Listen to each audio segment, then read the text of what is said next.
Church, we're going to worship with this very beautiful song that was written many years ago by our worship team during the SARS outbreak. Right now, as you lift your hands in His presence, trust in Him. Amen. Trust that His perfect love will never fail you. Yes, Lord. We're going to lift our anthem of faith, 'cause you are faithful, Jesus. And we will say of you that you are our refuge, our fortress, our God. In you we will trust. I will dwell in the secret place of the Most High. I will stay in the shadow of your wings. For Lord, you are my refuge, my tower of strength. My hope is in you. Secure I stand. You will deliver me. Your truth will be my shield. Jesus, you cover me. In your love no fear prevails. I will dwell in the secret place of the Most High.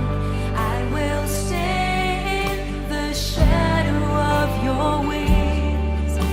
For Lord, you are my refuge, my tower of strength. My hope is in you. Secure I stand. You will deliver.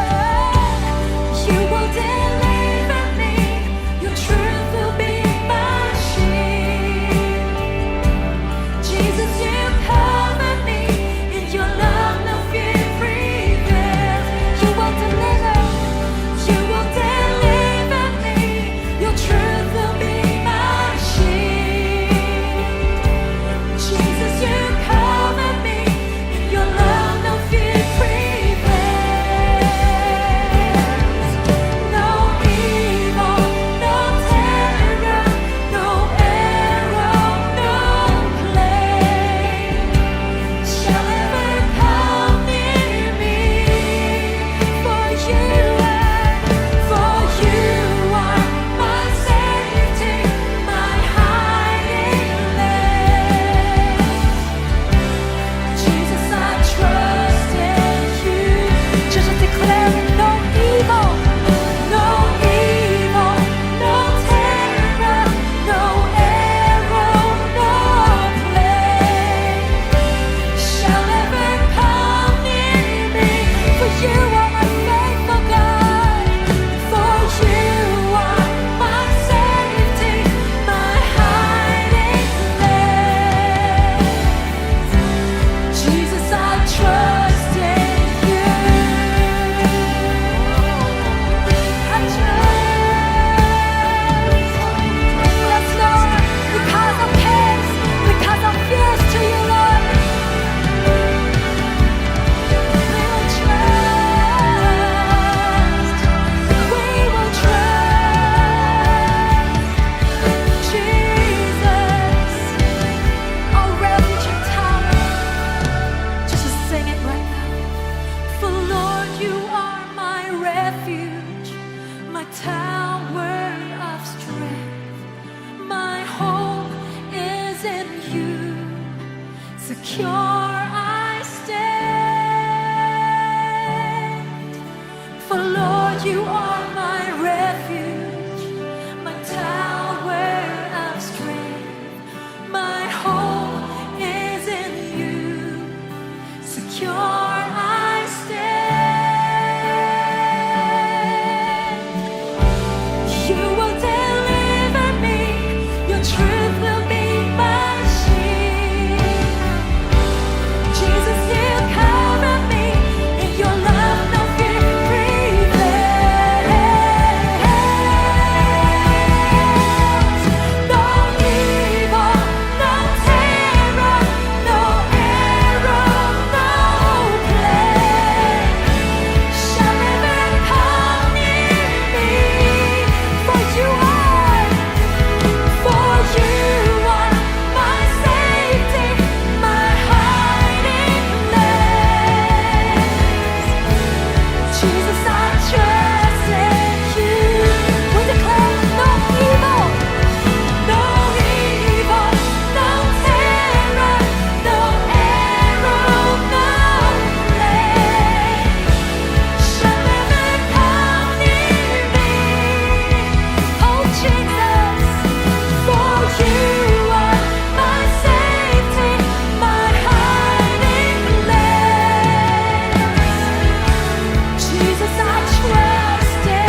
Glória a Deus, glória a Deus, glória a Deus.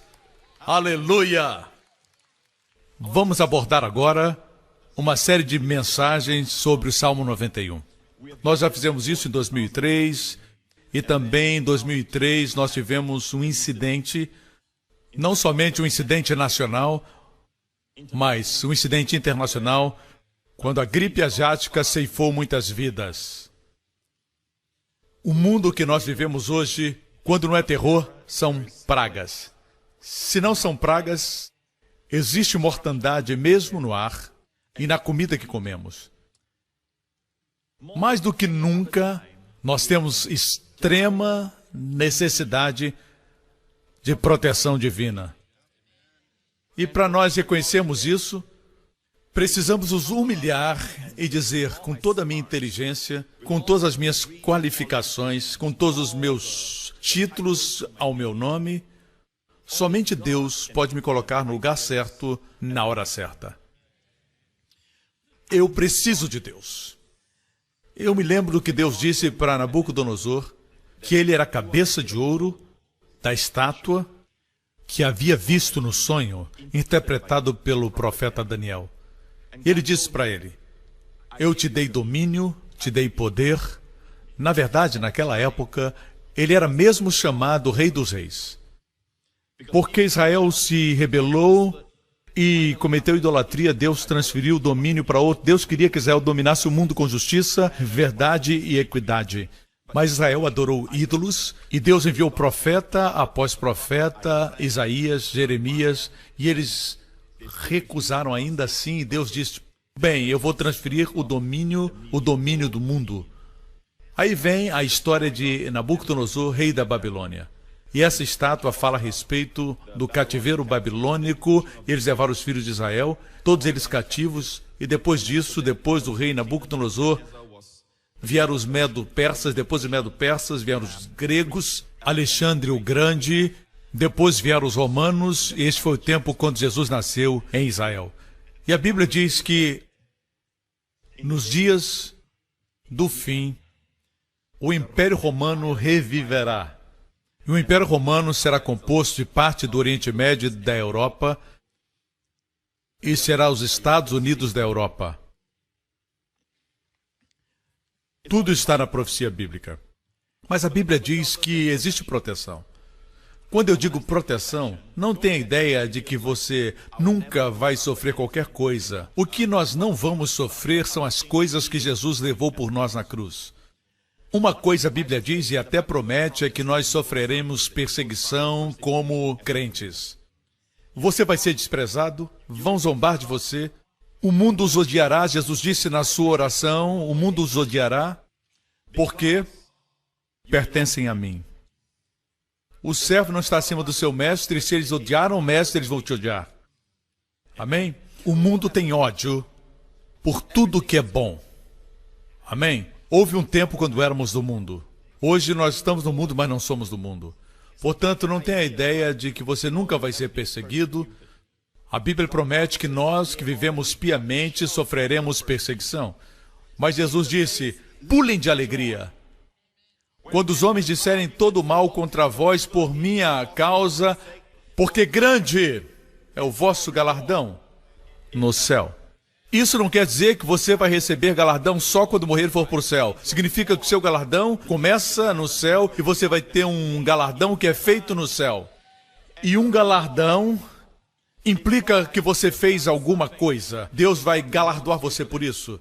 Assim, prepare-se. Existe outra coisa que nós vemos no livro de Jó, que em 6 angústias te livrará e na 7ª o mal não te tocará.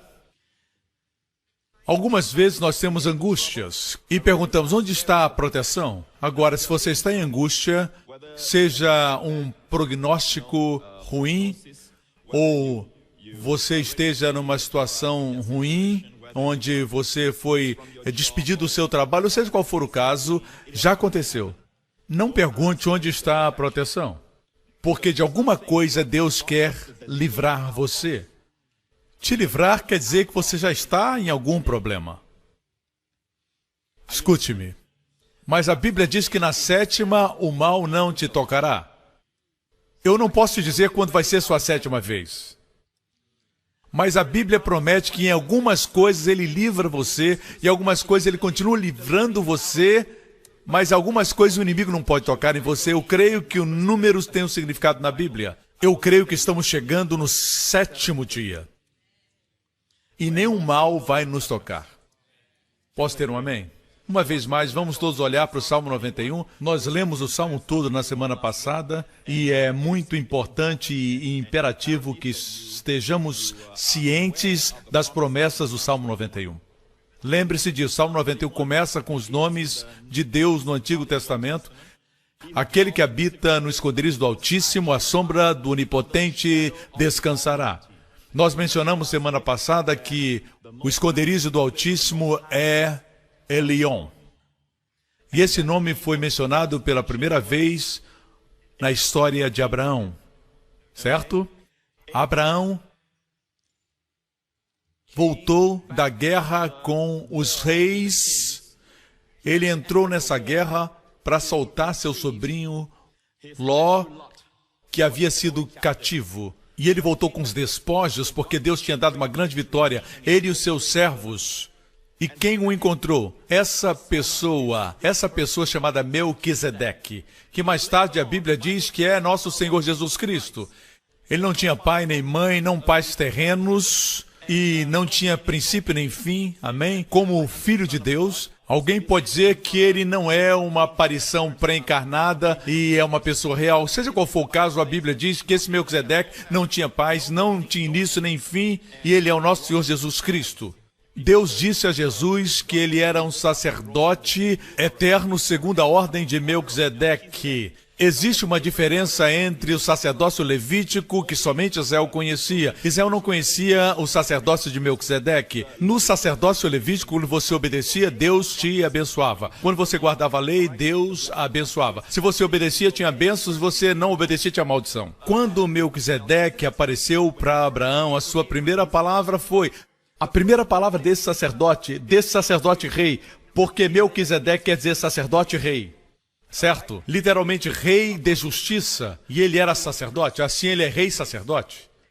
E sua primeira palavra foi bendito. Bracá. Bendito seja Abraão do Deus Altíssimo. E bendito o Deus Altíssimo. Ele abençoou Abraão, o crente, e depois abençoou Deus. E não existe nenhuma maldição.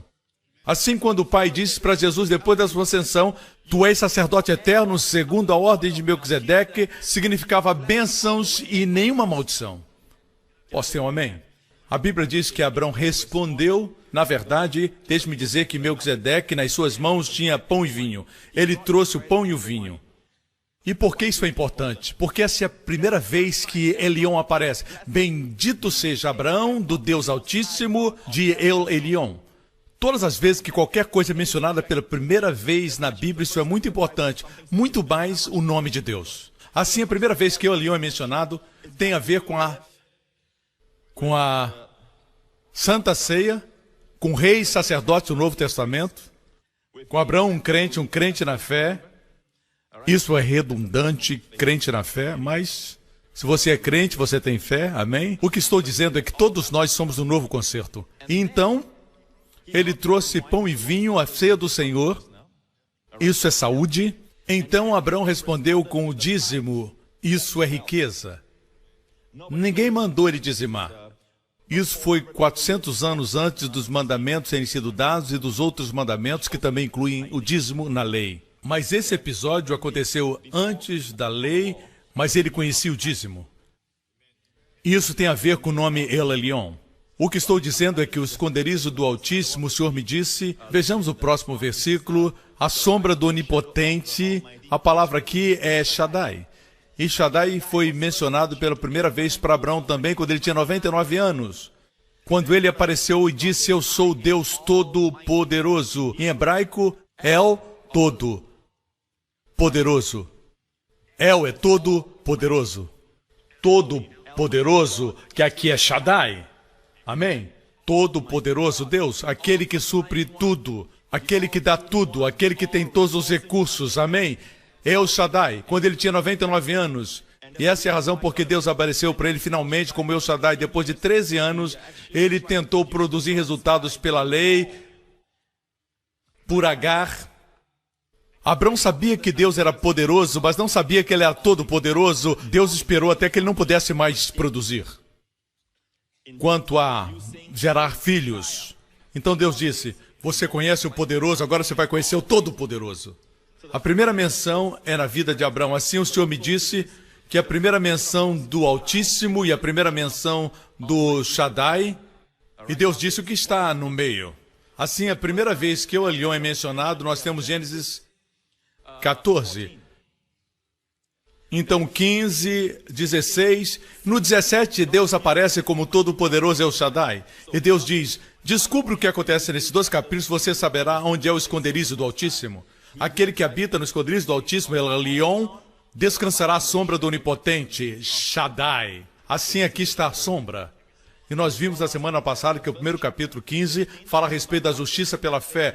Olhe para as estrelas, Deus diz, veja se pode contar a história. E ele creu no Evangelho, e o mesmo Evangelho que nós cremos, e o Senhor imputou isso como justiça. Assim, esse foi o capítulo 15. No capítulo 16 é a história de Agar. Amém? Lembra da história de Agar? Ela é uma figura do concerto do Monte Sinai. Em outras palavras, depois de ser justificado pela fé, lide com Agar. Não existe como a sua serva ser aquela que cria o seu filho. Sua esposa deve ser aquela que cria o seu filho. Nós não precisamos que a lei crie o nosso filho. O menino precisa de uma mamãe. Nós não precisamos que a serva cuide do marido. Posso ter um amém? Assim, igreja, muitos crentes ficam estagnados no capítulo 15. Eles não chegam ao El Shaddai ainda. Agora, existe uma discussão muito grande a respeito da lei que foi resolvida no Conselho de Jerusalém, em Atos 15. Foi resolvido há 2000 anos atrás e alguém quer reabrir o caso e as pessoas perguntam, nós estamos ainda sob a lei? Leia o livro de Gálatas. Amém? Assim, aqui estamos nós. Foi só para recapitular o que nós aprendemos. Hoje nós vamos mais adiante. Eu direi do Senhor, o Senhor aqui é Javé. Nós falamos em Javé na semana passada. Ele é meu refúgio, a minha fortaleza, o meu Elohim. Ele é meu Elohim e nele eu confiarei. Eu confiarei, batak, confiar. Verso 3. Porque ele te livrará do laço do passarinheiro. Muito interessante. Laço do passarinheiro é uma armadilha para o passarinho. E nós somos comparados a passarinhos. Na verdade, a analogia e a comparação com pássaros é usada muito nesse salmo de proteção. Deus diz, te livrarei, Deus vai nos livrar de todo laço que o inimigo coloque diante de nós. Posso ter um amém? É por isso que se alguma coisa é atraente por ela mesma, ou se alguma coisa é muito bonita, você não precisa de um laço. Você precisa de uma armadilha quando você quer distrair alguém para que essa pessoa não veja que existe alguma coisa que vai cair sobre ela e prendê-la, como um laço. Você entende? Assim o diabo está aí para prender. Por isso temos que ter compaixão das pessoas que foram laçadas. Não queremos ferir quem já está ferido. Somos cristãos. Quando alguém cai em pecado, tem gente que diz, ah, você está ferido? Um problema a menos. Não, eles foram pegos na armadilha. Você lembra quando era você? Temos que ter compaixão com aqueles que foram presos pelo laço do passarinheiro. Assim, ele te livrará. Ele te livrará da peste perniciosa. Perniciosa, calamidade perigosa. Não viva a vida com medo. O inimigo quer que você ponha o seu foco naquilo que é mal. Veja, milhares e milhares de aviões aterrissaram bem ontem. E hoje mais milhares e milhares vão aterrissar bem, sem problemas. Mas quando alguma coisa acontece, o inimigo quer que você coloque atenção e ele diz, podia ter sido você. Você me escuta? Eu tenho uma palavra para pessoas assim. Você se lembra que no início desse ano eu orei esse salmo sobre você? Por que fiz isso? Todos os anos, quando eu tenho o tema do ano, eu não oro o Salmo 91. Mas quando eu comecei a pregar meu primeiro sermão desse ano, eu orei sobre você o Salmo 91. E eu pedi para você focalizar em Israel. Você se lembra disso? Quando eu proclamei o ano da glória maior. Talvez você diga, pastor, mas Israel sempre teve problemas, mas nunca como agora. Se eu tivesse pedido isso no ano passado, não se aplicaria bem, porque Israel no ano passado teve um ano de relativa paz. O ano antes também foi de paz. O ano antes também foi de paz. Mas eu mencionei pela primeira vez especificamente. Vamos ver esse segmento. Uma outra coisa que eu quero que você saiba é que este ano você deve olhar para Israel. Olhe para Israel como nem outro ano antes. Olhe para Israel. Olhe o que acontecerá em Israel. Coisas grandes. Eu não vejo este ano, e eu não quero desencorajar você, mas eu estou vendo nesse próximo ano um ano com muito caos. Muitos problemas este ano. Vocês sabem que eu prego fé. Correto? Você sabe que não é comum para mim dizer coisas desse tipo, mas eu vi algumas coisas no Espírito.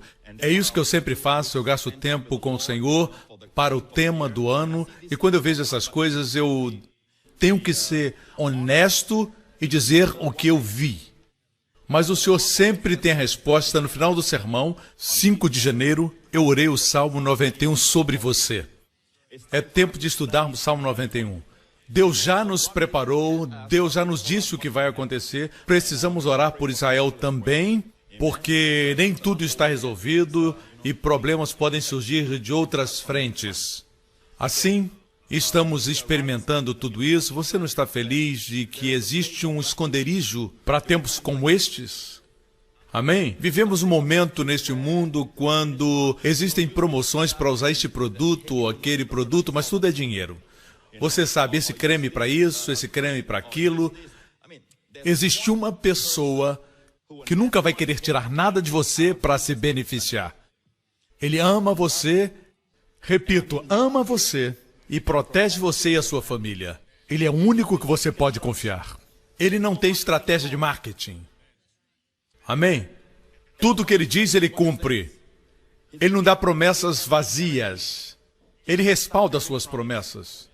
Ele não precisava prometer nada, mas a Bíblia diz que ele promete. Sua palavra é suficiente. E Ele é o nosso Deus. Posso ter um amém? Assim vemos aqui que esse Deus quer nos livrar da peste perniciosa. E essas pestes perniciosas estão aí no ar. Veja que o mundo está cheio de pestes como, por exemplo, a gripe asiática, o ebola. Ele te livrará da peste perniciosa. Nós estamos começando a ver as promessas de Deus no Salmo 91. E a próxima promessa, Ele te cobrirá com as suas penas e debaixo das suas asas estarás seguro. A sua verdade é escudo e broquel. Aqui nós temos uma figura de Deus como uma águia. Em muitos outros textos se fala dele como uma águia. Ele cobrirá com as suas penas, debaixo das suas asas estarás seguro. Devemos usar a linguagem das Escrituras. Quando a Bíblia diz que Deus quer ser águia para proteção, devemos perguntar por quê? Por quê? Por que uma águia? Logo depois diz, a sua verdade é escudo e broquel. Escudo é uma proteção grande que cobre a sua frente. Mas broquel é um escudo interessante que parece que não encaixa bem aqui nessa situação. Os escudos eram usados pelos romanos para proteger a frente. Na verdade, a primeira menção de escudo está na história de Davi e Golias, quando Golias foi para o vale de Elá e ele tinha um soldado carregando o seu enorme escudo. Ninguém menciona o que esse homem fez quando Golias morreu. Deve ter fugido. Esse era o escudo para proteger a frente. Mas o broquel era um escudo que envolvia a pessoa. Que ao redor da pessoa, como nos tempos antigos existiam os fortes que protegiam ao redor de toda a cidade. Broquel, interessante. Sua verdade será escudo e broquel. Agora, quantos sabem que a Bíblia diz que a lei foi dada por Moisés, mas graça e verdade vieram por Jesus Cristo? É por isso que precisamos viver as promessas de Salmo 91. Você não pode estar sob a lei, porque todos os nomes de Deus, nos primeiros versículos, Elion, El Shaddai, foram promessas a Abraão. E Abraão não vivia debaixo da lei. Vocês me escutam, irmãos? Aqui nós temos a graça e a verdade, porque a graça e a verdade vieram por Jesus Cristo. E não esqueça, graça e verdade no grego vieram por Jesus Cristo. Literalmente está no singular, que significa graça e verdade são um. Correto? Deveria ser plural, mas não é. Assim, graça e verdade são como água e molhado. Você não pode tocar na água sem se molhar. Não se pode falar de graça sem falar de verdade. É incrível e eu não posso entender porque no corpo de Cristo muito se fala a respeito do favor. Mas favor é graça. Ah, não pregamos a graça, pregamos o favor. Amigo, cariz é favor.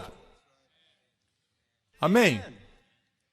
Favor e graça são a mesma coisa. Se você olhar na versão amplificada, todas as vezes que fala de graça e paz, fala de favor imerecido.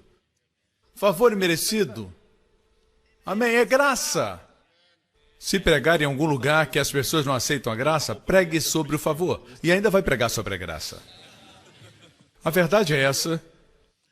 Essa analogia aqui de Deus cobrindo com as suas penas está sob as suas asas, que a sua verdade é escudo e broquel. Eu vou provar para vocês que asas de águia são uma figura da graça e da verdade. Assim nós temos Hesed ve'emet, graça e verdade no Antigo Testamento. Sua Hesed se renova cada manhã. A palavra Hesed é misericórdia em algumas Bíblias, em algumas traduções, como a NVI, é amor. Se renova toda manhã. É óbvio que mesmo os tradutores não sabiam como lidar com essa palavra, é muito rica, Hesed. Certo? Assim, em alguns lugares é amor, noutros é misericórdia. Mas em Israel, hoje, existe o Novo Testamento em hebraico.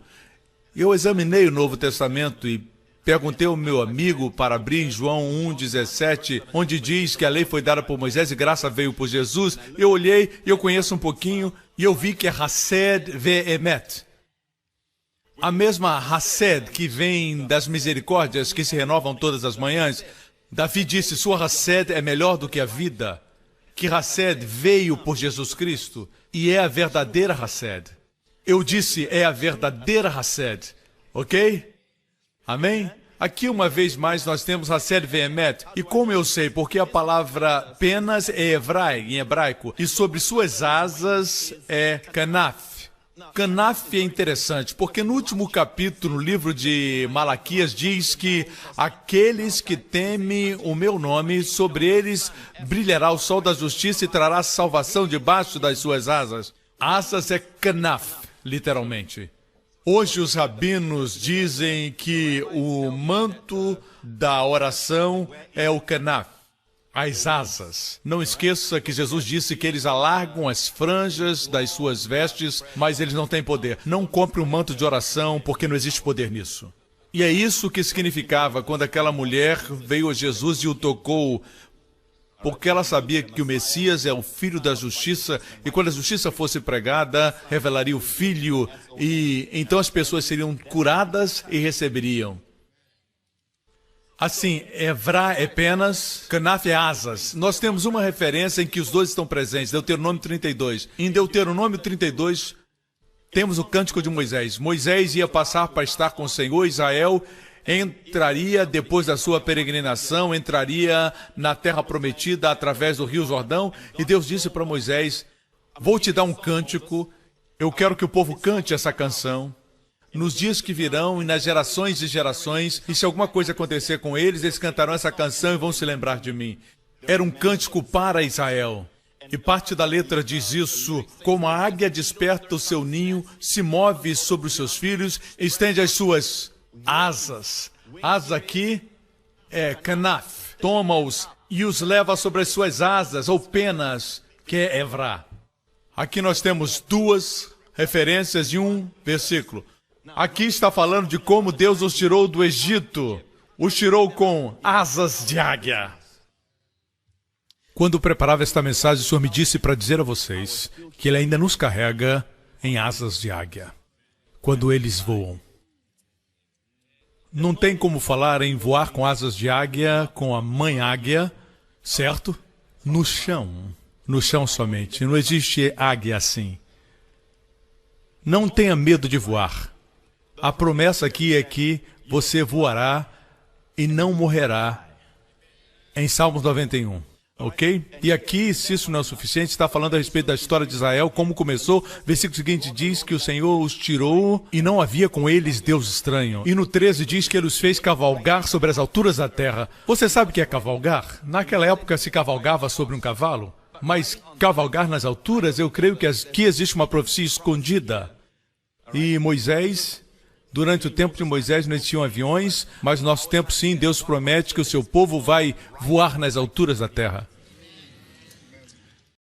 E voar é um prazer que nós temos, que mesmo Salomão, se vivesse hoje, ele diria: eu não sou o homem mais rico, vocês são. Se Salomão visse a sua máquina de lavar, se ele visse a sua televisão a cores, se ouvisse o seu som, Salomão olharia para o seu iPod, para o seu iPad, para o seu tablet, ele diria: eu desisto. Eu não sou mais rico. Me sinto pobre, eu não conheço essas coisas que eu vejo, mas você vê isso e muitas vezes você as menospreza. E você diz: não, eu quero coisas maiores. Você sempre quer alguma coisa maior, mais forte. Mas às vezes temos que parar e chegar à conclusão que se nós transferíssemos você para o tempo de Salomão, onde tudo era muito elaborado, muito grande, mas eles não tinham nem água encanada.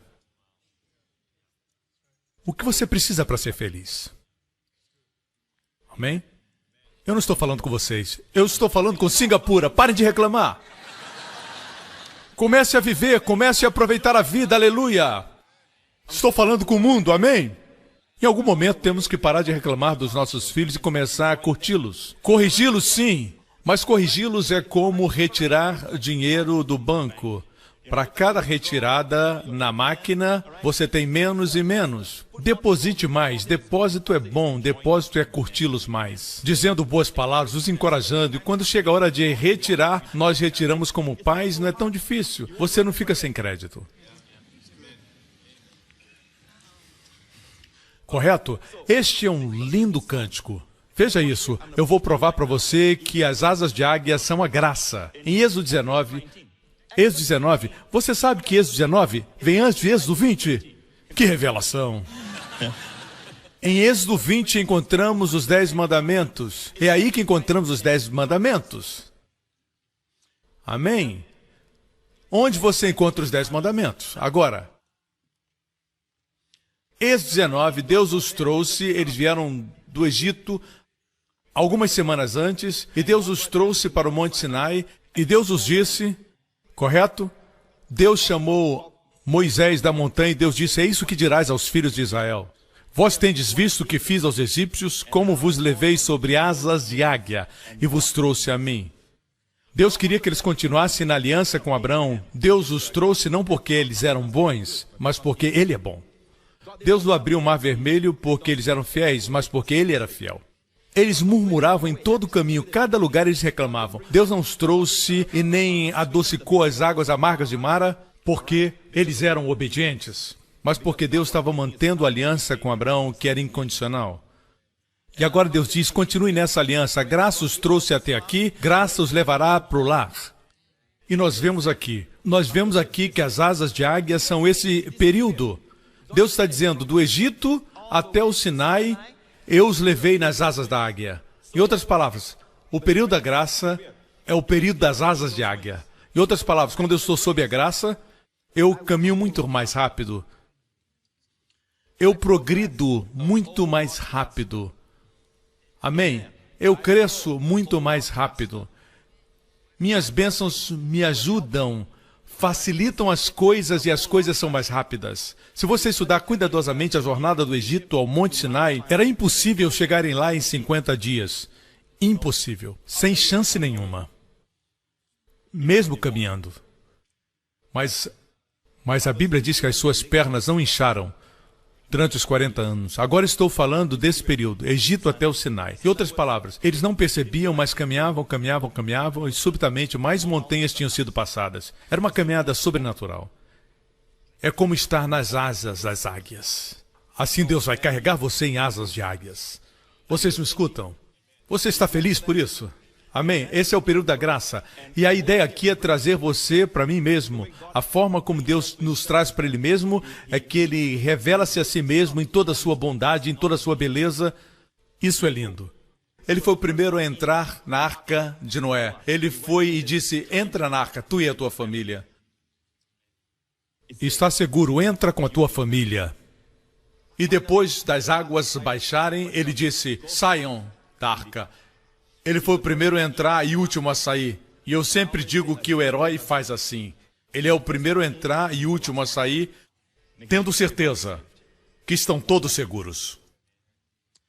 Isso foi literalmente o que aconteceu quando os filhos de Israel deixaram o Egito. Tudo isso aconteceu antes do Sinai. O Mar Vermelho se abriu antes do Sinai. As águas de Mara foram adocicadas antes do Sinai. O maná caiu antes do Sinai. A água saiu da rocha em Refidim a primeira vez antes do Sinai. A batalha contra os amalequitas e seus inimigos foi outra história. Mas Deus os deu a vitória. Esse é o período de pura graça. Quando os inimigos vieram contra eles, seja através de um desastre natural ou outra forma, Deus lhes dava uma provisão. Você acha que eles eram perfeitos? De forma alguma. Eles reclamavam, eles estavam murmurando o tempo todo. Murmurar é pecado. Mas Deus disse, eu os levei em asas de águias contra todos os seus inimigos, contra toda falta, todas as necessidades. Não é Deus bom? Mas deixe-me dizer que o Espírito de pura graça está conosco agora permanentemente. A Bíblia diz que a lei veio em Romanos capítulo 5, a lei veio para que a ofensa abundasse. Estude a palavra, a lei veio, literalmente para Sogom. Para é lugar. Veio para o lugar. Nunca foi a agenda de Deus. A agenda de Deus era a graça. A lei veio não para nos fazer justos, mas para que a ofensa abundasse. Para que o homem se visse como pecador.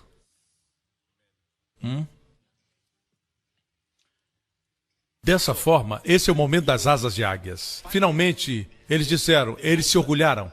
Kol asher diber Adonai na'aseh. Tudo que o Senhor falar, nós faremos. Isso aconteceu antes de Deus lhes dar a lei. Nem sequer ouviram os mandamentos e disseram, tudo nós faremos. Bang! E aí veio o bezerro de ouro. Saindo do Egito, não desejavam o bezerro de ouro, mas tinham todo ouro. Cruzaram o Mar Vermelho e não desejavam um bezerro, mas tinham todo ouro. Depois das águas amargas de Mara, eles ainda tinham ouro, mas não tinham um bezerro. Como apareceu então esse bezerro de ouro? Eles se colocaram debaixo da lei. E isso tem acontecido no mundo inteiro. Essa é a minha maior preocupação. Estou dizendo para as pessoas que a força do pecado é a lei. Graça é o poder para a santidade. O pecado não terá domínio sobre vocês, não porque estão sob a lei, mas sob a graça. É hora de pregarmos a verdade para o corpo de Cristo, para que o corpo de Cristo chegue ao nível que Deus quer que eles estejam, amém? Então, quando Deus deu a lei, Deus sabia que eles falhariam, então Deus disse para eles, olha, existe um lugar que eu quero construir no Mishkan, no tabernáculo, é chamado Santo dos Santos, Kadosh HaKadoshim, o Santo dos Santos. Esse é o lugar, é o propiciatório. Veja o propiciatório, a arca do concerto. É isso que Deus diz em Êxodo 25, versículo 20. E os querubins estenderão as suas asas por cima, cobrindo as suas asas o propiciatório. As faces deles estarão voltadas para o propiciatório. A palavra asas aqui, Kanaf, temos de novo asas, versículo 21. Porás o propiciatório em cima, ali virei a ti, ali falarei contigo, em cima do propiciatório. Bem, alô? Propiciatório. Esse é o meu ministério. Estou pregando do propiciatório. Alguns pregam do trono do juízo. Estou pregando do Monte Sião. Alguns estão pregando do Monte Sinai. Eu quero que cada pastor, cada líder comece a pregar do Monte Sião e do propiciatório. Posso ter um bom amém? O propiciatório é o lugar onde as asas dos querubins estão. Olhe para a figura uma vez mais, correto? Davi diz que é aí que o sangue é aspergido, no propiciatório. É como se Davi estivesse dizendo: eu quero ficar lá, à sombra das tuas asas. Eu quero estar sob a sombra das tuas asas, o lugar do sangue. Eu não sou perfeito, mas o sangue é. Amém? E a sua proteção está lá. Vocês me escutam? Se nós vivêssemos no Antigo Testamento e eu fizesse essa pergunta, correto? Qual o país mais santo no mundo? Você diria no Antigo Testamento Israel. Eu perguntaria de todas as cidades em Israel, qual é a mais santa? Você diria Jerusalém. E eu diria em Jerusalém, na cidade, qual a localização que é a mais santa? Você diria a montanha onde o templo está. E se eu dissesse das partes do templo, qual o lugar mais santo? Qual o mais santo de todos? O Santo dos Santos. Aqui está o Santo dos Santos, só tem um móvel ali dentro. E no Santo dos Santos, qual o lugar que é mais santo? É o propiciatório. Portanto, aí no coração de Deus, a coisa mais santa é sua misericórdia. Kiporet, a cobertura do sangue. Você entende? Não é uma questão de graça de um lado e santidade do outro. Você toca graça, você toca santidade. Amém. Ok. Vou compartilhar com você para concluir. Vocês estão falando, não? Sim! Eu vou falar dos nomes de Deus de uma maneira poderosa, mas antes de irmos a isso, eu quero compartilhar alguma coisa que eu li agora. Eu li ontem, mas na totalidade agora. Veio de Nova York, Estados Unidos. Algumas noites atrás, meu marido e eu estivemos em um engarrafamento por 5 horas. Não podíamos mover o carro, não sabíamos o que tinha acontecido. Colocamos um sermão do pastor Joseph Prince, intitulado O Esconderijo, onde encontramos proteção em longa vida. Depois descobrimos que o acidente tinha acontecido 5 segundos à frente de nós. 5 segundos. Assim o Senhor nos ajudou e nos protegeu daquele acidente. Nós somos abençoados e amados pelo Senhor. Hoje meu marido, mais uma vez, foi protegido miraculosamente de outro acidente.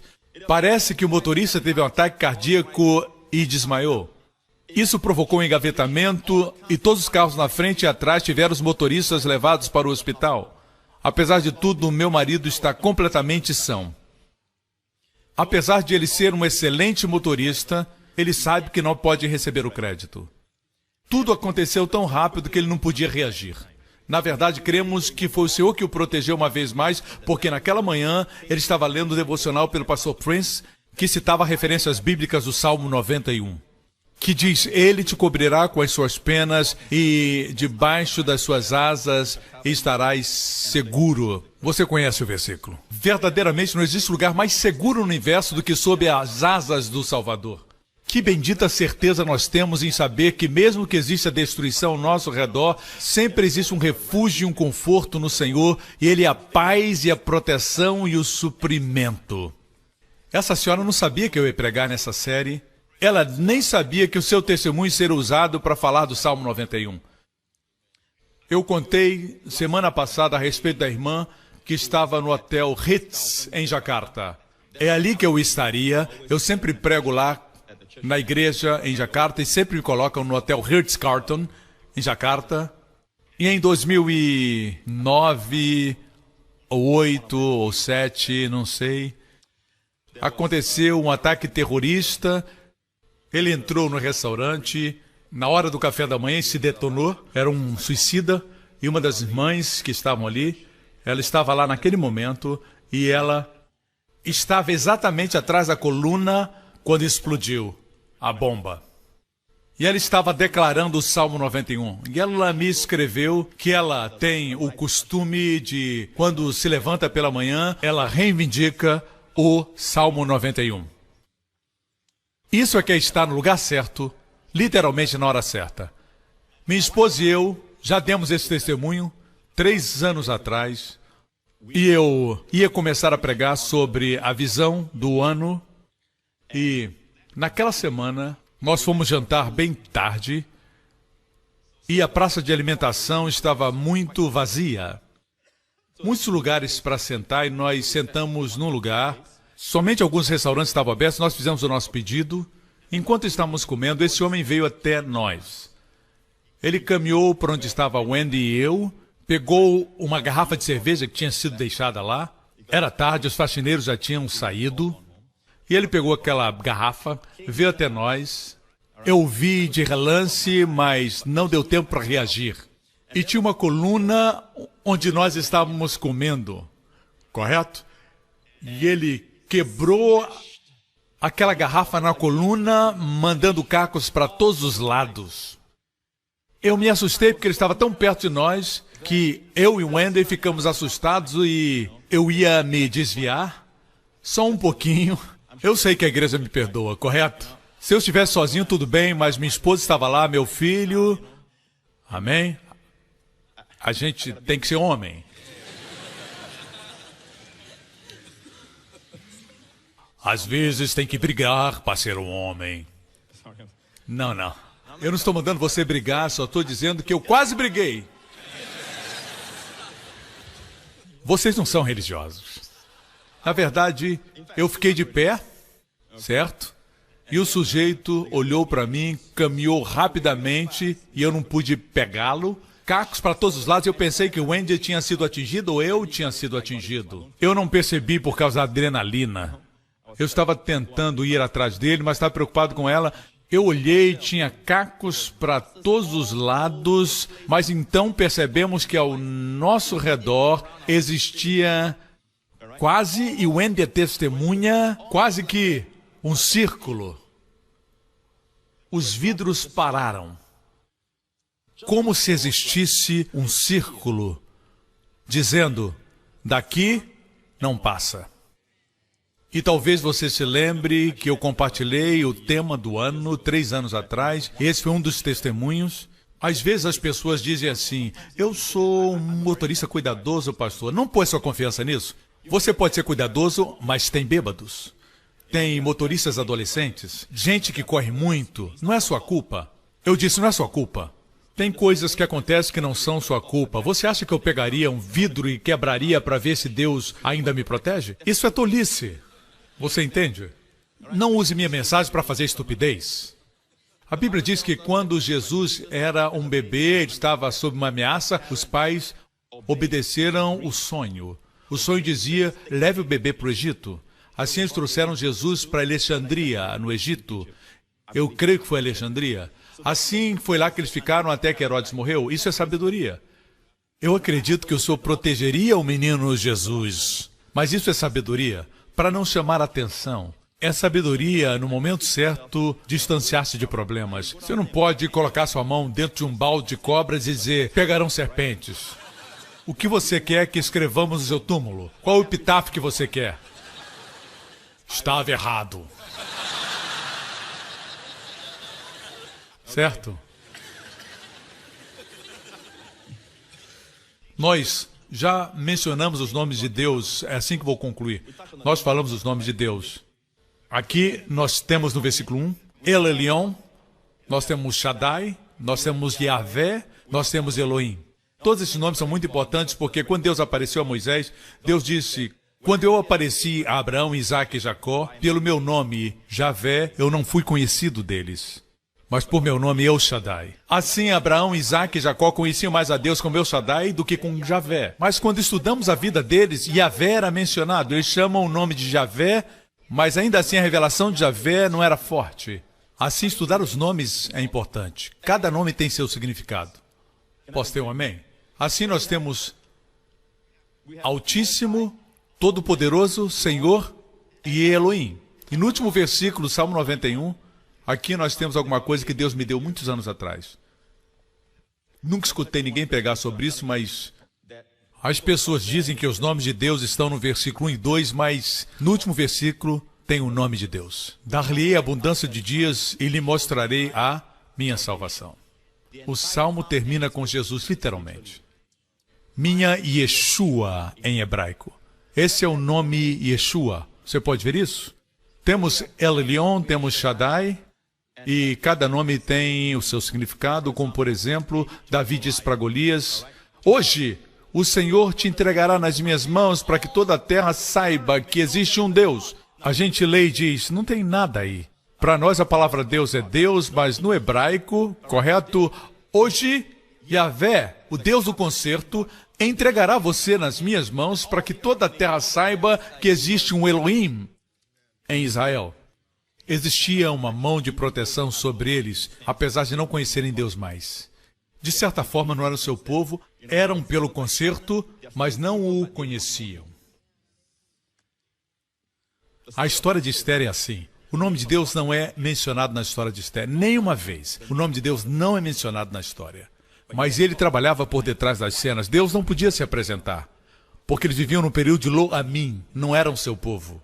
Por causa da idolatria, eles foram levados cativos. A história acontece na Pérsia, que hoje é o Irã. Eles foram levados cativos por causa da idolatria, apesar de não ser a idolatria de Esther e de Mardoqueu, as pessoas foram levadas. Mas mesmo assim, Deus trabalhava por detrás das cenas. Um dia desses, eu vou ensinar como o nome de Deus aparece em acróstico nos eventos maiores da vida de Esther. Correto? Assim, o nome de Deus é importante. Nós temos Yeshua, o nome de Jesus. Mas nunca esqueça que existe um nome mais que Jesus veio revelar. Isso é muito importante. Da mesma forma que aprendemos no Salmo 91, todas as escrituras do Antigo Testamento devem ser trazidas para o novo concerto. Talvez você diga, pastor, mas eu não conheço todos os nomes de Deus. Tudo bem, filho de Deus. Só existe um nome que você precisa conhecer. Pai. Pai.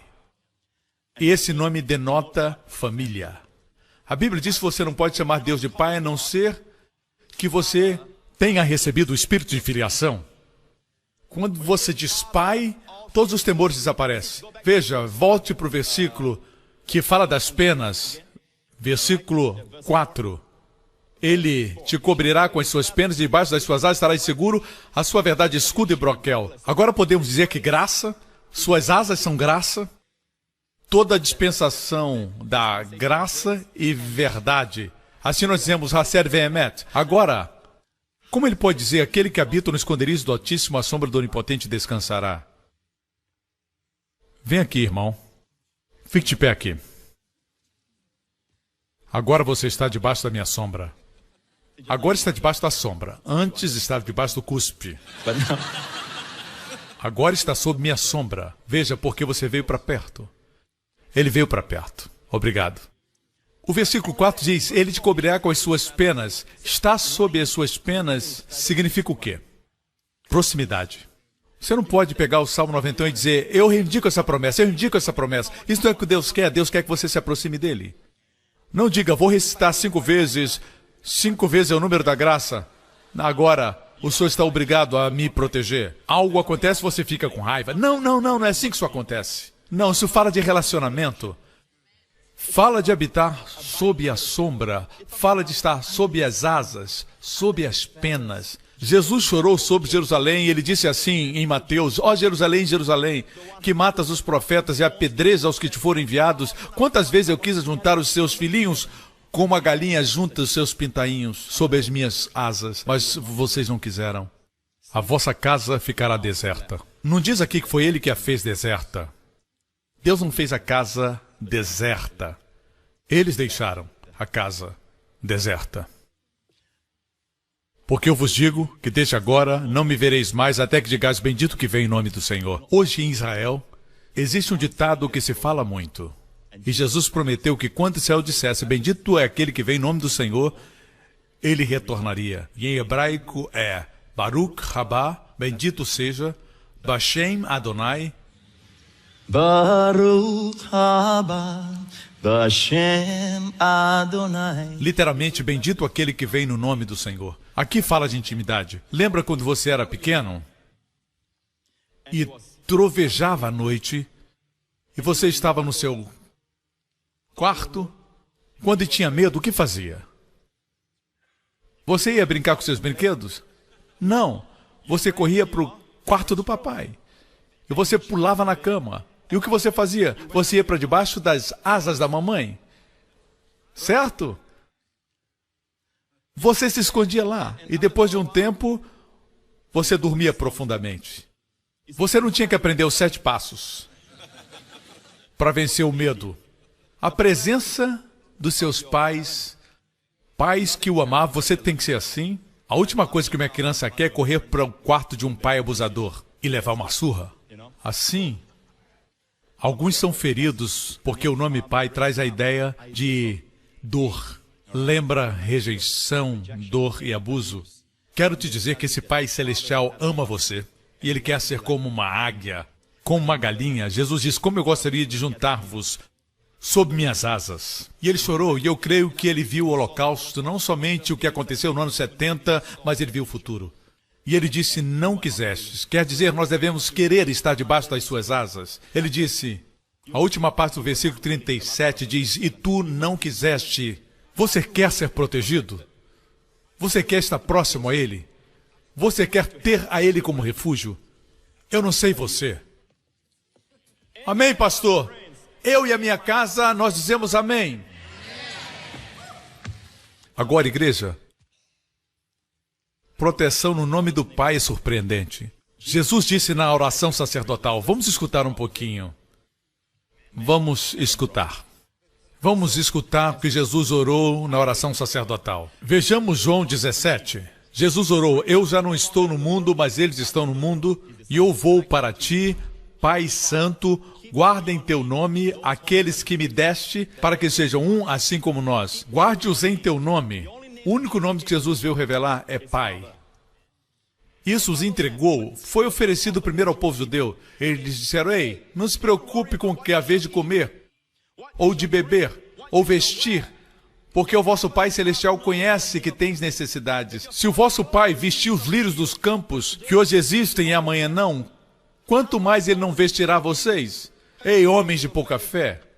O vosso Pai conhece o que vocês necessitam antes de pedirem. E Ele continuou pregando, o vosso Pai falava ao povo de Israel, antecipando que o receberiam como rei, tornando-se filhos de Deus. Mas eles o rejeitaram. Eles só conheciam um Deus duro, eles queriam mantê-lo no Santo dos Santos, queriam mantê-lo no templo, para que ficassem livres para fazer o que quisessem, eles não queriam intimidade. É surpreendente como José, depois se reconciliou com seus irmãos, a primeira coisa que ele disse foi, eu sou José. A próxima coisa que ele disse, aproximem-se. Esses são os irmãos que o traíram, o rejeitaram, causaram anos de dor, certo? Aproximem-se. Colocarei vocês na terra, os pequeninos, os animais, tudo que vocês têm na terra de Gozém. Olhe para a palavra Gozém, tudo tem um significado na Bíblia. Olhe para Gozém. Gozém significa aproximação. Gozém. E nesse lugar eu vou dar a provisão. Aproxime-se de Deus. Antes de você entrar num avião, tire um momento e diga, Pai, estamos embarcando juntos. Pai, eu sou seu filho. Eu não sei como fazer. Orações poderosas com o pastor Lawrence. Ele é tão poético quando ele ora. Eu não sei cantar com Bob Fitts. Se você não sabe, Bob Fitts para mim é um dos melhores líderes de louvor que nós temos. E sou muito feliz porque Deus o manteve jovem e forte, porque uma nova geração precisa do seu ministério. E para aqueles que perguntam, pastor, quem o senhor recomenda como líder de louvor e que vai dar uma consciência forte de Jesus? Além da Hillsong, eu altamente recomendo Bob Fitts e suas músicas e seus álbuns. Que isso seja dito. Sinceramente, eu tenho sido muito abençoado. Você sabe que eu conheço muitos líderes de louvor, muita gente aí fora, mas a verdade é, ter o mesmo sentimento, o mesmo espírito. Esqueci o que ia dizer. Intimidade. Quando você entra no avião, diga, Pai, Father in heaven, how we love you. Pai, tu estás perto de mim. E Pai, o Senhor vai entrar nesse avião comigo. Isso é muito melhor do que eu dizendo, eu proclamo isso, eu declaro aquilo. Como se Deus trabalhasse para você. Eu já declarei, agora é sua vez. Eu vou declarar, não esqueça de fazer. Certo? Muitas vezes nós pensamos que a nossa confissão é nossa declaração. Mas, amigo, Vamos ser realistas. Não tem como reivindicar promessas sem intimidade. E quando fala habitar sob a sua sombra, debaixo das suas asas, fala de intimidade, amor, família. Você sabe que os únicos pequeninos, as águias pequenas que podem se abrigar debaixo das asas da mãe, são seus filhotes. Fala de família. Fala de família. Um cachorrinho não pode fazer isso.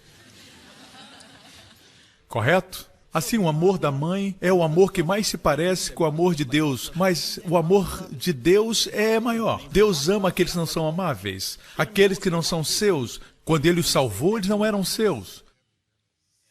Uma mãe ama uma criança porque é sua. Nada se compara ao amor de Deus.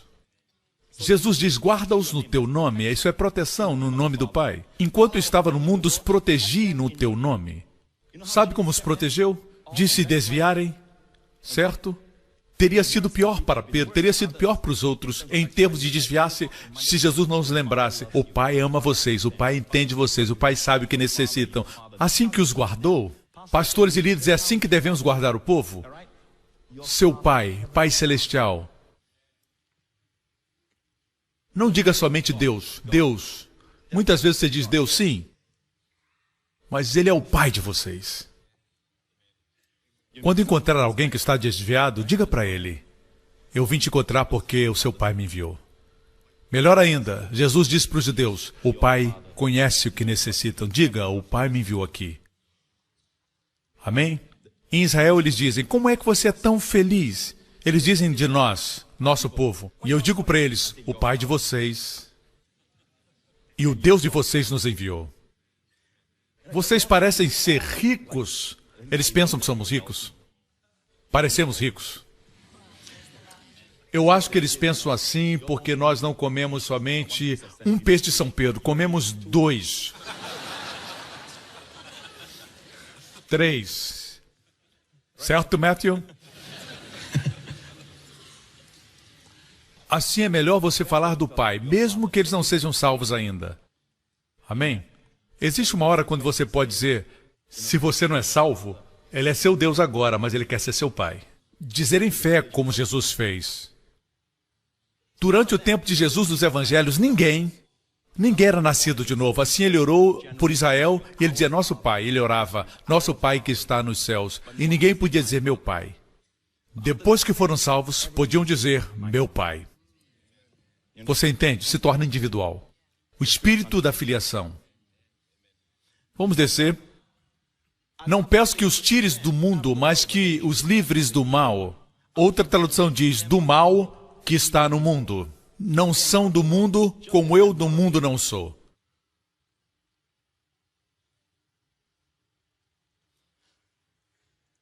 Mas pastor Príncipe, ele orou por seus discípulos. Vamos descer. Eu não rogo somente por estes, mas também por aqueles que pela sua palavra hão de crer em mim. É você. É você. Ele não orou somente por eles, mas por aqueles que creriam. Isso é você, diga amém. Certo? E finalmente o Senhor quer que nós tenhamos o amor do Pai. O amor do Pai. E termina com esses 2 versículos. Pai justo, o mundo não te conheceu, mas eu te conheci. E estes conheceram que tu me enviaste a mim. Não espere que o mundo entenda seu relacionamento com o Pai. E eu lhes fiz conhecer o teu nome. Qual nome? Qual nome? Pai. E o farei conhecer mais, para que o amor com que me tens amado esteja neles e eu neles esteja. Lindo. Lindo. Gênesis 22. E aconteceu depois dessas coisas que tentou Deus a Abraão e disse, Abraão, e ele disse, Hineni, eis-me aqui, em hebraico, Hineni, eis-me aqui. E disse, toma agora o teu filho, o teu único filho, Isaque, a quem amas, e vai-te à terra de Moriá, e oferece-o ali em holocausto sobre uma das montanhas que eu te direi. Pega o teu filho, teu único filho, Isaque, a quem amas. Pense bem, Abraão tinha 2 filhos, o outro era Ismael. Por que Deus disse teu único filho? Porque Deus se referia ao seu filho, seu único filho, o filho que amava. Nós sabemos que Deus não queria sacrifício humano. Era um teste, uma demonstração visual que seria lida por todas as gerações para que elas vissem o amor de Deus. Porque, amigo, essa é a primeira vez na Bíblia que a palavra amor, ahav, é mencionada. A primeira menção está aqui. E essa primeira menção fala a respeito do amor do Pai pelo Filho. O amor do Pai pelo Filho. Olha aqui, amigo. Jesus disse: ninguém conhece o Pai, exceto o Filho, e aquele a quem o Filho revelar. Eu quero que o Filho revele o Pai para mim. Assim, a primeira menção do amor na Bíblia é o amor do Pai pelo Filho. A segunda menção está... Aqui é Gênesis 22, a segunda menção está em Gênesis 24. Gênesis 24 é o maior capítulo em Gênesis. Por quê? É a história de um servo buscando uma noiva para o filho de Abraão.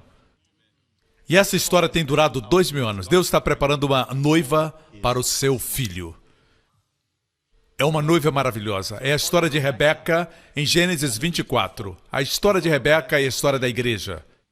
Quando o servo a viu, ele disse: você quer me seguir para casar com um homem que você nunca viu? E ela disse sim. Essa é a nossa jornada.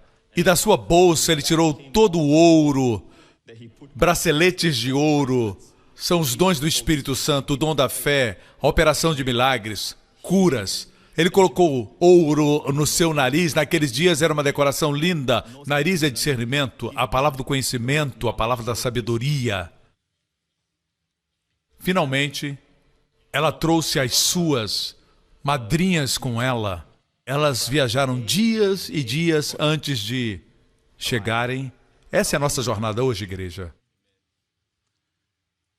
E finalmente, quando ela viu Isaac, a Bíblia diz que ela desceu do camelo, mas os rabinos judeus dizem que ela caiu do camelo nos braços de Isaac. É isso que vai acontecer. A igreja vai ficar maravilhada quando enxergar o noivo. Não haverá mais enfermidade, nem doenças, nem pobreza, nem morte, nem separação, nem velhice, nem tédio e nem dormir mais quando o pastor está pregando. Não vai ter mais, não vai ter mais.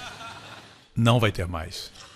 O capítulo mais longo, eu creio que ao redor da fogueira, todas as noites quando paravam, elas e suas madrinhas ouviam o servo de Abraão falar a respeito de Isaac. Como Abraão levou Isaac para Moriá e toda a história. E ela se apaixonou por alguém que ela nunca havia visto. Tell me the story of Jesus. Quem é esse servo? He's the Holy Spirit who's come to glorify the Son. Tell me the story of Jesus. E essa é a história de Gênesis 24. Agora estou em Gênesis 22. Assim, 2 capítulos antes de procurar por uma noiva, Deus diz: leva o teu filho, o filho que amas. A primeira menção de amor é o amor do pai pelo filho. A segunda menção de amor é do filho do noivo por sua noiva. Isaac amou a Rebeca. Rivka, como se diz em hebraico. Isaac amou a Rebeca. Yitzhak, ahev, Rivka, amou Rebeca. Veja a história, você a conhece, eu não vou detalhar. Deus diz: toma o teu filho, teu único filho, o filho que amas. Aqui parece que Deus força a barra. Ele não diz somente pega o teu filho Isaac, mas o filho, o único filho, o filho que amas. Deus sabia que seria difícil para Abraão, mas ele era um homem de fé e o ofereceu no Monte Moriá. Vamos continuar. Abraão pôs a lenha do sacrifício às costas de Isaac e eles andaram uma jornada de 3 dias. Se você for a Jerusalém, eu posso mostrar a trajetória que eles fizeram para o Monte Moriá, que hoje é a montanha do templo. A Bíblia diz que tinham 2 homens que seguiam no jumento com a lenha e Abraão diz: fiquem aqui, eu e o menino vamos adorar. É a primeira menção de adorar em português. Em hebraico, é a segunda vez que aparece. A adoração envolve a cruz, envolve a redenção. Quando Jesus falou sobre a adoração com a mulher no poço, ele disse a ela que o Pai busca adoradores. O Pai está procurando. O Pai procura por adoradores. É isso que o Filho disse. E ele é o Filho que Deus ama. Você nunca vai entender como Deus ama você até que você entenda como Deus ama o Filho, porque Ele entregou o seu Filho por você. E eles foram. Abraão pôs a lenha do sacrifício às costas de Isaac, pegou no sílex para o fogo e no cutelo e prosseguiram juntos. Diz, e caminhando os dois juntos. Todas as vezes que eu leio esse texto, eu tenho nova revelação. Ontem eu estava lendo e caminhavam os dois juntos. Essa é a história de Jesus. Ele pegou a lenha e colocou sobre Isaac. Esse era o madeiro que Jesus carregou e ele caiu com a cruz. No filme A Paixão de Cristo, nós vemos a mãe, mas quando eu leio isso, é o pai que está lá. Os dois caminharam juntos. Filho, só um pouquinho mais, filho. Lembre-se que ele ainda era pai, não era ainda Deus.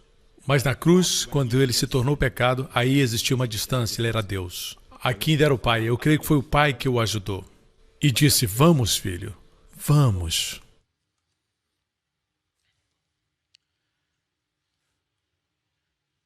Isaac falou com Abraão, seu pai, e disse, Avi, meu pai, Hineni, Beni, aqui estou, meu filho. Não foi somente Ben, afeição. Seu coração estava cheio. Ele sabia o que iria acontecer com seu filho. E ele disse, Avi, meu pai. E ele disse, Hineni, Beni, aqui estou, meu filho. Veja, temos lenha, temos lume para o fogo. Mas onde está o cordeiro para o sacrifício? Onde está o cordeiro para o sacrifício? E Abraão respondeu, meu filho, Beni, Deus proverá para si o cordeiro para o sacrifício. Assim caminharam, ambos juntos. Eu já li muitas vezes, a Bíblia é incrível. Quantas vezes você lê uma passagem e, bem, você vê uma coisa que nunca viu? No caminho para a cruz, o Pai sofreu tanto quanto Jesus. Mas tinha que ser feito. A resposta que deu não era uma resposta. Não existe identidade aqui. Deus iria prover o cordeiro. Ninguém sabe quem é o cordeiro. O filho perguntou, onde está o cordeiro? E o pai disse, Deus proverá um cordeiro para si. Finalmente, no Novo Testamento, João disse, quando Jesus caminhou e se aproximou dele, ele disse, eis, veja, eis o Cordeiro de Deus que tira o pecado do mundo. Esse é o Cordeiro, Isaac. Esse é aquele que você tipifica. Assim caminharam ambos. Imagine o filho carregando a lenha, assim como Jesus carregou a cruz para sua própria execução.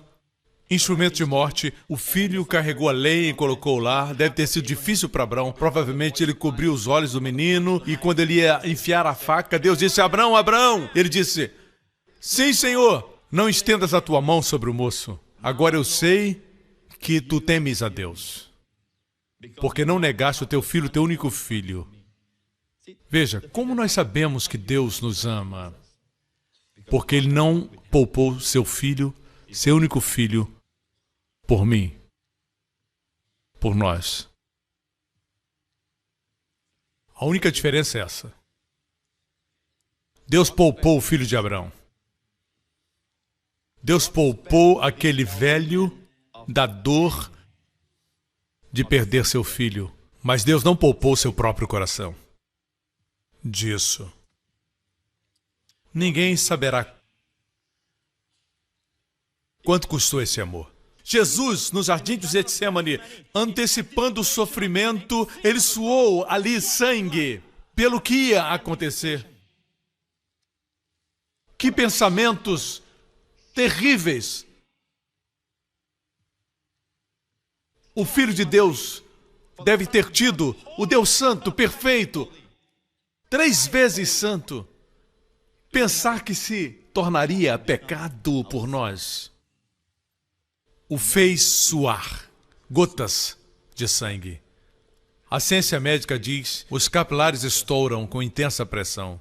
Se foi assim no jardim, quanto mais quando ele literalmente se tornou pecado.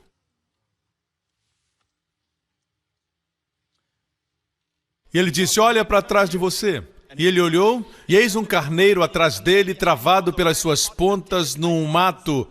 E Abraão tomou um carneiro e ofereceu em holocausto em lugar do seu filho. Deus poupou Abraão, mas não poupou a si mesmo.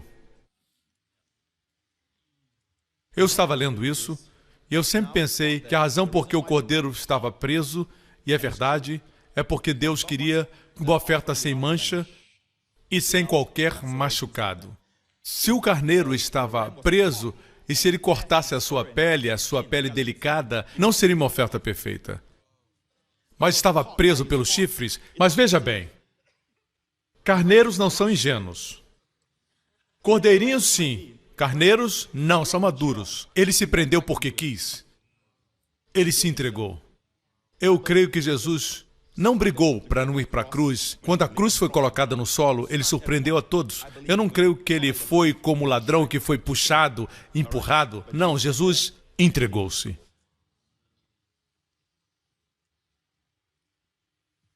E a palavra mato, o léxico de Gesínio. Gesínio define que mato aqui é galhos entrelaçados.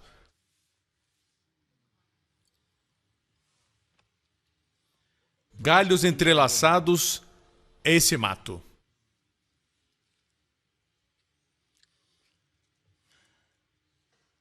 Você sabe como termina a história, certo? Quem desceu da montanha? Pai e filho. Eu estou seguro que ele abraçava seu filho, caminhavam lado a lado. Veja como a história termina. E a história termina assim. Então Abraão tornou a seus moços, levantaram-se e foram juntos. Espere. Abraão retornou para os seus moços e Isaque? Não é mencionado. Na mente de Deus, somente Abraão voltou. A oferta foi feita. É uma figura de Jesus Cristo sendo oferecido. É por isso que Jesus disse aos fariseus, Abraão viu meu dia e se alegrou. Você não tem nem 50 anos, eles disseram para ele. Você viu Abraão? Não é que eu tenha visto Abraão. Abraão me viu. Vamos deixar claro, quem é o maior? Você viu Abraão? Não. Abraão me viu. Abraão viu o meu dia e se alegrou, porque antes de Abraão existir, eu sou. Em outras palavras, quando Abraão olhou para trás, ele não viu somente o carneiro, ele viu o Calvário, uma das maiores montanhas do Monte Moriá. É por isso que Deus tinha essa demonstração visual do que ele faria para salvar o homem de toda a sua impureza. E a propósito, isso se deu depois dessas coisas que anunciaram a Abraão, dizendo, eis que também Milca deu filhos a Naor, teu irmão. Por que o capítulo termina com o irmão de Abraão tendo um filho? E assim que o capítulo termina, você sabe por quê? Continue lendo. Não está aqui. Está 5 versículos depois. Melhor, 4 versículos. E diz que Naor gerou Betuel, seu filho. Betuel gerou Rebeca, a noiva de Isaque. Em outras palavras, Abraão desceu como se Isaque não tivesse descido, mas na verdade Isaque desceu na história. Mas aos olhos do Espírito Santo estava a cruz de Jesus Cristo. E o foco no final do capítulo é na igreja. Sem a cruz, não existe igreja. E a igreja não é um prédio cheio de vitrais. E a igreja é a organização mais poderosa, a mais abençoada, a mais bem-sucedida do universo inteiro. E Deus sonhou com ela. Vamos convidar os músicos a entrarem agora. Você vai experimentar o amor do Pai. Se possível, ninguém se movimente agora. Depois eu volto e vou abençoar você e orar o Salmo 91 sobre você e sobre sua família essa semana. Vamos experimentar o amor do Pai novamente.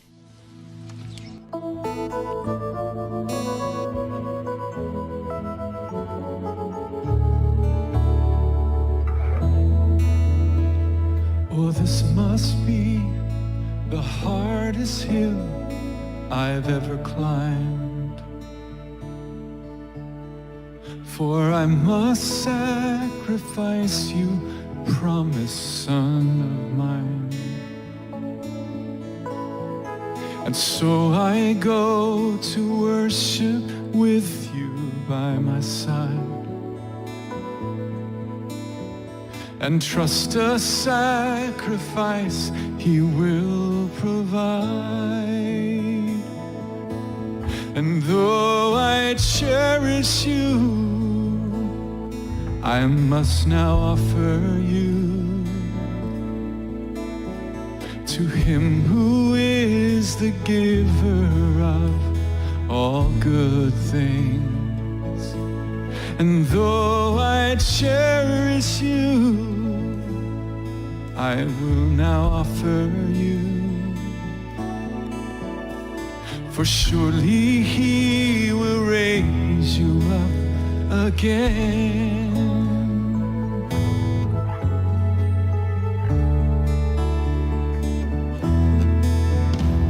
Here on this altar, Father, I lay all my dreams and offer back to you this child you've given me. Oh, son, you must believe He's called us to obey, and by His love He'll make a better way. And though I cherish you, I must now offer you to Him who is the giver of every good thing.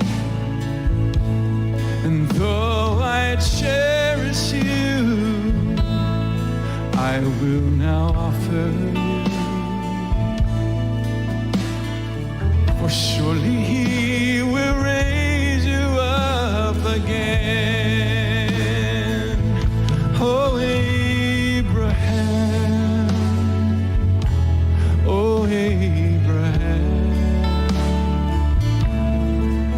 now that I know you fear my name, withhold your hand. Oh, Abraham, oh, faithful man, your only son, he's not the one. Behold a lamb, behold the lamb, yeah. It must have been the hardest thing He'd ever done, when God the Father sacrificed His only Son, the one that He most cherished, gave His life away. And by His love He made a better way. And so I cherish you, and so I honor you. For truly you're the giver of all good things.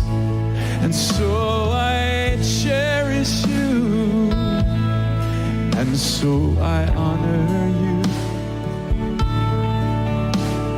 Your sacrifice, He's now the King of Kings. Jehovah Jireh, has provided the sacrifice of love no man could ever make. And what He requires of you and me, even the hardest things. Your blood, oh Christ, your sacrifice gives me strength to obey.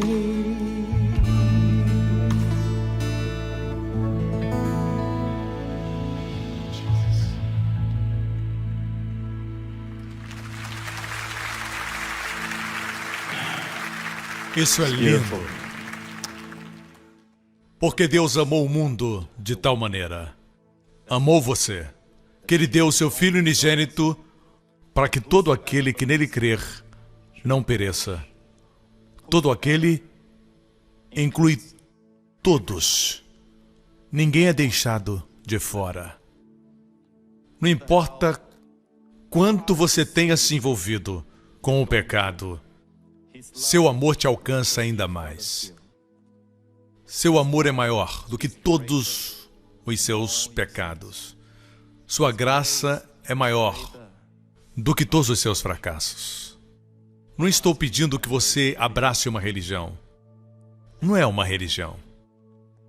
É o seu amor.